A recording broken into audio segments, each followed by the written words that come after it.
A cidade de Richmond, onde a narrativa de Ruas de Fogo se desenrola, configura-se como uma expressão material do inconsciente coletivo em colapso. Sua ambientação híbrida, mesclando elementos visuais dos anos 1950 com uma estética distópica futurista, sugere uma psique coletiva desorganizada, presa entre um passado idealizado e um futuro sem forma. Essa paisagem simbólica reflete o estágio liminar da consciência, onde a diferenciação entre persona e sombra se torna instável, convidando o herói à travessia. O Clube Bomber, local onde ocorre o sequestro de Ellen, assume o papel simbólico de labirinto arquetípico. Este espaço fechado, repleto de ruídos, multidão e penumbra, representa o ventre do inconsciente, um lugar de confronto inevitável com os conteúdos reprimidos. É neste ambiente que o herói se depara com a sombra personificada, Raven, iniciando assim sua jornada de individuação. O confronto físico, neste caso, é apenas o reflexo externo da batalha psíquica que se desenrola no interior do protagonista. Um metrô abandonado por onde Cody e McCoy transitam representa um espaço transicional entre o mundo consciente e o inconsciente profundo. Este local subterrâneo evoca a dimensão simbólica do Animus Anima, revelando não apenas a jornada física, mas também o deslocamento psíquico do herói rumo ao interior de si mesmo.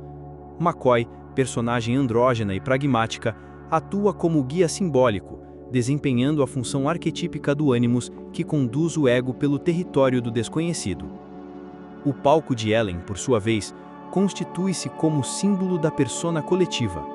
A apresentação pública, repleta de luzes e performance, esconde as fragilidades internas e a desconexão com o verdadeiro self. A persona, aqui, é sustentada por uma estética de glamour que mascara as tensões internas não resolvidas. O palco, neste sentido, é tanto uma vitrine quanto uma prisão, onde o feminino idealizado se exibe sobre o risco constante de ser sequestrado por forças arquetípicas regressivas. As luzes de neon que recortam um cenário urbano funcionam como sinais de alerta simbólicos, demarcando a fronteira entre o visível e o invisível, entre o consciente e o inconsciente. A constante oscilação entre luz e sombra no ambiente revela o conflito psíquico não resolvido, a busca por integração em um mundo marcado pela cisão. A cidade é uma psique coletiva projetada em ruínas, clamando por reestruturação simbólica por meio da ação do herói. Os becos, ruas desertas e prédios em ruínas funcionam como zonas arquetípicas da sombra, onde os aspectos reprimidos da civilização encontram livre expressão. Estes espaços, excluídos da ordem simbólica, revelam o conteúdo rejeitado da consciência social: violência, desordem e pulsões instintivas. Ao transitar por estes locais, Cody não apenas resgata Ellen, mas mergulha nos próprios aspectos sombrios que ainda o assombram. A oposição simbólica entre o caos das gangues e a ordem desejada pela população local revela um conflito entre instâncias psíquicas não integradas. A cidade não possui uma autoridade estabilizadora, self coletivo, operando como um organismo em desequilíbrio. A jornada do herói, portanto, não visa apenas um resgate literal, mas representa a tentativa de restaurar a totalidade simbólica da psique urbana. Por fim, todo o espaço urbano opera como mandala fragmentada, símbolo clássico do self em desintegração. Os fragmentos simbólicos estão presentes nos clubes, ruas, becos e palcos. E a jornada de Cody consiste em reconectar estes elementos dispersos através do enfrentamento das forças caóticas e da reconquista do sentido. A cidade, enquanto cenário, não é apenas pano de fundo, é o campo simbólico da transformação da alma. O ambiente urbano de Ruas de Fogo apresenta uma configuração propícia ao surgimento de comportamentos operantes de alta intensidade, especialmente aqueles relacionados à sobrevivência e dominação. O cenário de Richmond é construído sobre contingências aversivas constantes, como violência explícita, insegurança pública e instabilidade econômica, elementos que atuam como antecedentes controladores de respostas agressivas, evasivas ou defensivas por parte da população. A ausência de um sistema reforçador institucionalizado, como forças de segurança efetivas ou recursos estáveis, leva os indivíduos a dependerem de reforços imediatos e contingenciais, como proteção pessoal ou poder simbólico.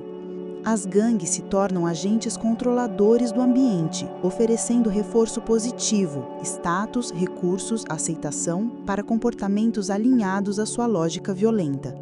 Assim, o espaço urbano condiciona uma estrutura social baseada em reforçadores arbitrários e assimétricos. A estrutura espacial do metrô abandonado opera como ambiente de fuga, reforçando comportamentos de esquiva. Personagens como Cody e McCoy utilizam essas rotas subterrâneas não apenas como meios de locomoção, mas como forma de evitar contato direto com agentes aversivos, como as gangues. Este comportamento de esquiva é mantido por reforçamento negativo, na medida em que evita punições físicas ou emocionais associadas ao confronto direto. O Clube Bomber, onde ocorre o sequestro de Ellen, é um espaço onde contingências de reforço estão distorcidas. O comportamento coercitivo é não apenas tolerado, mas socialmente reforçado.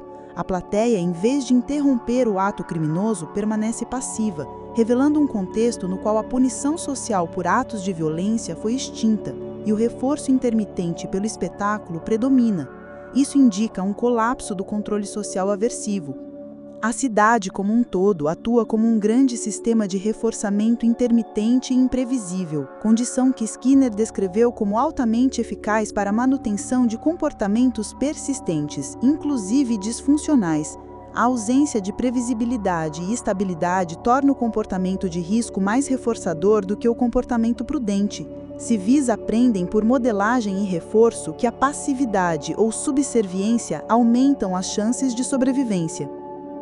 Espaços como os bastidores do palco de Ellen representam zonas de reforço simbólico, onde a performance e a imagem pública geram recompensas sociais como aplauso, fama e segurança provisória. No entanto, estes reforçadores são condicionados e altamente voláteis, desaparecendo diante de ameaças físicas reais, como o sequestro. A instabilidade dos reforçadores condicionados gera tensão constante entre comportamento público e privado.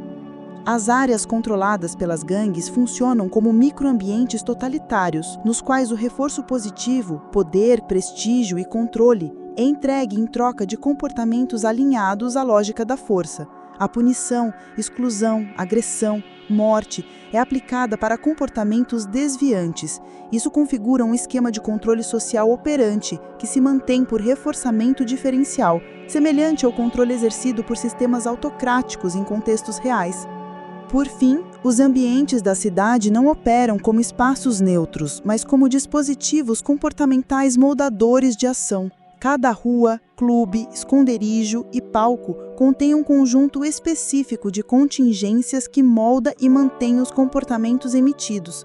O herói, ao transitar por estes espaços, precisa ajustar continuamente suas respostas para maximizar reforços e evitar punições, revelando que a cidade, sob o olhar skinneriano, é um grande laboratório de controle operante intermitente e aversivo.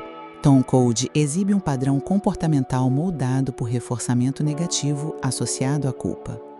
Sua decisão de retornar a Richmond e resgatar Ellen não se baseia em altruísmo abstrato, mas na tentativa de remover um estímulo aversivo interno, a sensação de falha passada.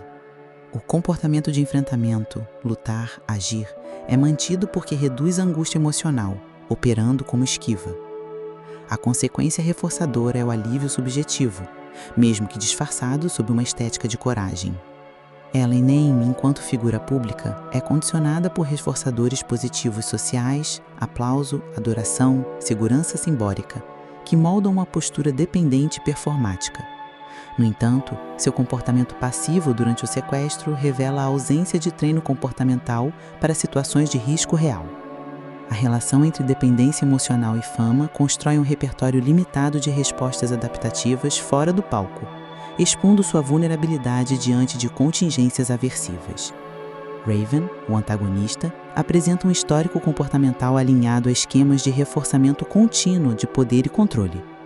Seus comportamentos violentos, dominadores e desafiadores não apenas escapam à punição, como geram reforços imediatos: respeito por parte de seus pares, medo da população e controle territorial.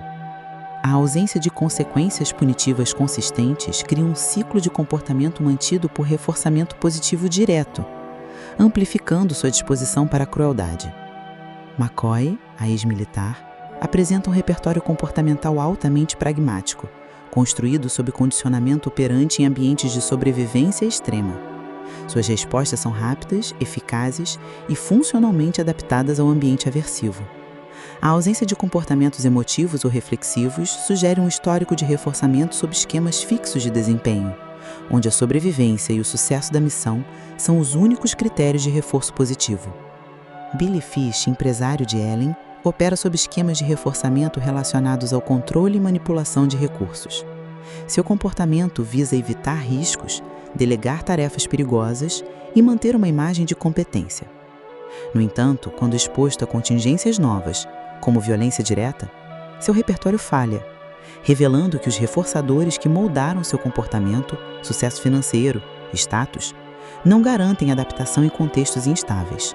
Seu comportamento é moldado por condicionamento de conforto, o que o torna ineficaz em cenários extremos. Tom Cole representa o arquétipo do herói ferido, cuja força externa esconde uma cisão interna não resolvida.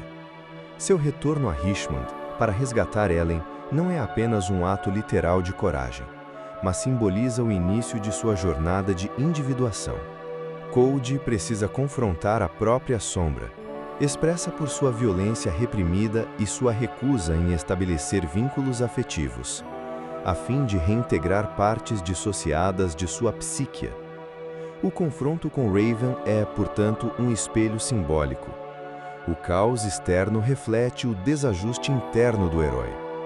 O resgate de Ellen por Cole representa o arquétipo do herói que busca sua ânima, isto é, o aspecto feminino projetado e idealizado que, uma vez resgatado do mundo da sombra, possibilita ao ego reencontrar o caminho em direção ao self. Porém, essa ânima, Ellen, ainda está aprisionada em uma persona socialmente moldada, e a conquista simbólica de sua liberdade exige mais do que resgate físico, exige um olhar profundo para o feminino interno que foi negligenciado. Ellen Ain, enquanto figura pública e artista, expressa o arquétipo da ânima coletiva, ou seja, uma projeção do feminino idealizado pela sociedade, sedutora, frágil, inspiradora. No entanto, por trás da persona de estrela, reside uma sombra emocional: dependência, medo e desejo de proteção.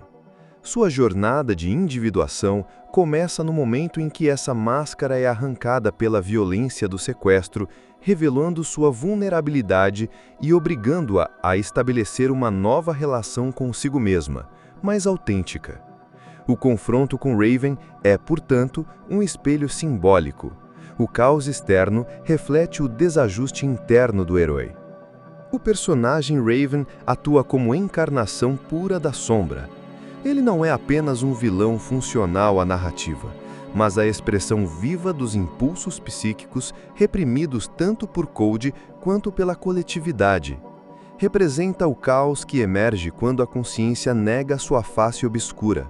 Raven é também um trickster, agente de desorganização que, ao perturbar a ordem estabelecida, ativa processos de transformação. Seu desaparecimento ao final não é derrota literal, mas integração simbólica do aspecto sombrio pelo herói. McCoy é a manifestação do ânimos positivo no feminino.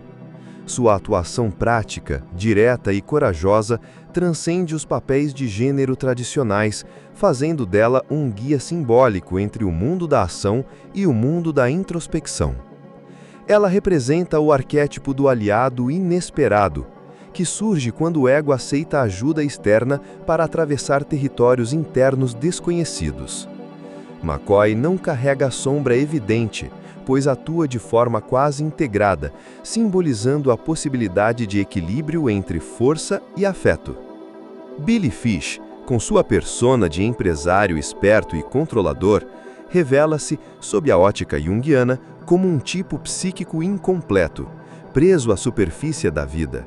Sua sombra é o medo, do caos, da perda de controle, da irrelevância. Ao contrário dos outros personagens, ele não se transforma nem busca individuação. Sua rigidez simbólica indica uma psique que se recusa ao mergulho no inconsciente, permanecendo fixada no nível da persona. A relação entre Code, Ellen e Raven forma um triângulo arquetípico clássico. O herói, Code, o feminino idealizado, Ellen, e a sombra ameaçadora, Raven. Essa estrutura configura a jornada do ego rumo à integração dos opostos. O confronto entre Code e Raven não visa apenas eliminar o mal externo, mas possibilitar a transcendência simbólica do herói, sua capacidade de integrar agressividade e compaixão, força e vulnerabilidade, masculino e feminino. Conclui-se que Ruas de Fogo encena por meio dos seus personagens o drama eterno da psique em busca de totalidade.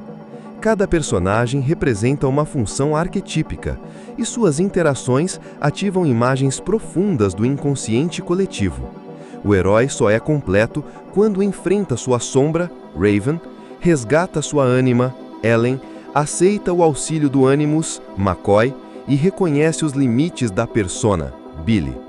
A vitória final, portanto, não é apenas externa, é a reintegração simbólica do self fragmentado.